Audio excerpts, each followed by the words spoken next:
2024 18वी लोकसभा संपलेली आहे। आता या लोकसभेमध्ये काही नेते मंडळी अधिक प्रमाणामध्ये खुश सुद्धा आहेत। आता यामध्ये एक प्रश्न उपस्थित असा होतो की जे नेते मंडळी तुरुंगात होते त्यांना शपथ घेण्याचा अधिकार आहे का, आणि तुरुंगात असलेली व्यक्ती जर निवडून आली तर त्याचं पुढे काय होतं या व्हिडिओमध्ये आपण बघून घेणार आहोत। नमस्कार, मी संदीप वानखडे आणि इन्फो मराठी या युट्यूब चॅनल मध्ये आपल्या सर्वांचे स्वागत करतो। मित्रांनो, भारतीय राज्यघटनेने सर्वांना समानतेचा अधिकार दिलेला आहे। तो व्यक्ती तुरुंगामध्ये असून सुद्धा निवडणूक लढू शकतो, हे भारतीय राज्यघटनेने आपल्याला दिलेला अधिकार आहे।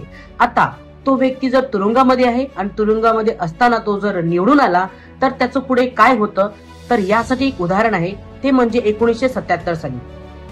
1977 साली स्वर्गीय इंदिरा गांधी यांनी आणीबाणी घोषित केली आणि बडोद्यामध्ये जॉर्ज फर्नांडिस यांना राष्ट्रद्रोहाच्या गुन्ह्याखाली तुरुंगवास झाला।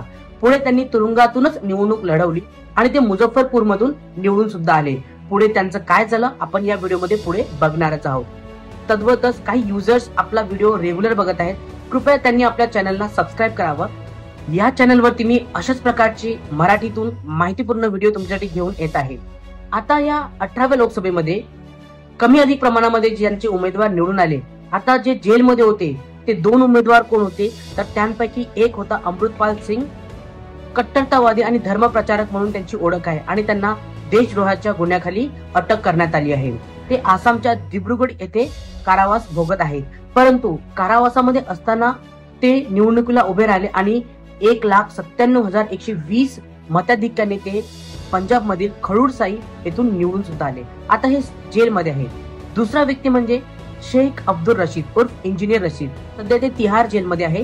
ते जम्मू काश्मीर मधून बारामुल्ला या भागामधून निवडणुकीला उभे राहिले होते आणि त्यांनी जम्मू काश्मीर नॅशनल कॉन्फरन्सचे अध्यक्ष ओमर अब्दुल्ला यांना तब्बल 2 लाख मतांनी हरवून ते निवडून आले।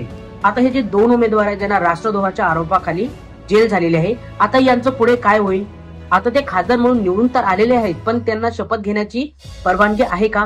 तर यामध्ये हे जे जेलमध्ये आहे त्यांना खासदारकीची शपथ घेण्यासाठी जेलच्या अधिकाराची परवानगी लागेल आणि संसदेमध्ये येऊन ते शपथ घेऊ शकतात। मी तुम्हाला जसं उदाहरण दिलं होतं, जॉर्ज फर्नांडिस यांनी 1977 साली निवडणूक लढवली होती आणि ते जिंकून सुद्धा आले होते आणि नंतर जेलच्या अधिकाऱ्यांशी संपर्क साधून त्यांची शपथविधी सुद्धा पूर्ण झाली। आता हे जे 2 व्यक्ती आहेत जे जेलमध्ये आहेत आणि त्यांना शपथविधीसाठी पोलीस प्रशासन सर्वप्रथम परवानगी देईल आणि त्यांचं शपथविधी झाल्यानंतर भारतीय राज्यघटना कलम 101(4) नुसार संसदेतील सदस्यांची उपस्थिती आणि अनुपस्थिती याविषयी काही नियम करण्यात आले आहेत आणि त्यानुसार एखादा व्यक्ती जर जेलमध्ये असेल तर त्याला संसदेच्या कामकाजामध्ये सहभागी होता येणार की नाही याविषयी विधानसभेचा अध्यक्ष हा सदस्य समितीकडे आपला प्रस्ताव मांडतो आणि सदस्य समिती त्यावरती काही सूचना करतात। पुढे हाच प्रस्ताव लोकसभेच्या सदस्यांपुढे सुद्धा ठेवण्यात येतो आणि त्यानुसार त्यांना लोकसभेच्या कामकाजामध्ये सहभागी होता येईल की नाही याविषयी पुष्टी करण्यात येते। आता येथून पुढे अमृतपाल सिंग आणि राशीद इंजिनियर हे 2 जण जेलमध्ये आहेत, परंतु त्यांची खासदारकी राहील की जाईल याविषयी सुद्धा स्पष्टपणे सांगितलेलं आहे की 2023 साली उच्च न्यायालयाने असा निकाल दिला की एखादा व्यक्ती जर तुरुंगातून निवडणूक लढत आहे आणि तो तुरुंगातून जिंकून सुद्धा आला, परंतु त्याच्यावरती जर गुन्हा स्पष्ट झालेला आहे आणि 2 वर्षापेक्षा जास्त त्याला सजा आहे, तर त्याची खासदारकी लोकसभेचे अध्यक्ष रद्द करू शकतात। रिसेंटलीच तुम्हाला एक एक्झाम्पल आहे, त्याच्यामध्ये तुम्ही बघू शकता की राहुल गांधी यांना गुजरात न्यायालयाने 2 वर्षापेक्षा जास्त शिक्षा सुनावली होती आणि तडकाफडकी बरतर्फ करण्यात आले होते। मित्रांनो, ही आहे भारतीय राज्यघटनेची खूबी आणि खासियत। तुम्हाला काय वाटतं की या दोघांना संसदीय कामकाजामध्ये सहभागी करून घ्यायचे की नाही याविषयी तुमचे मत काय आहे या व्हिडिओमध्ये जरूर कळवा आणि हा व्हिडिओ तुमच्या मित्रांपर्यंत नक्की पोहोचवा। पुन्हा भेटूया एक नवीन व्हिडिओमध्ये। व्हिडिओ पूर्ण बघितल्याबद्दल धन्यवाद।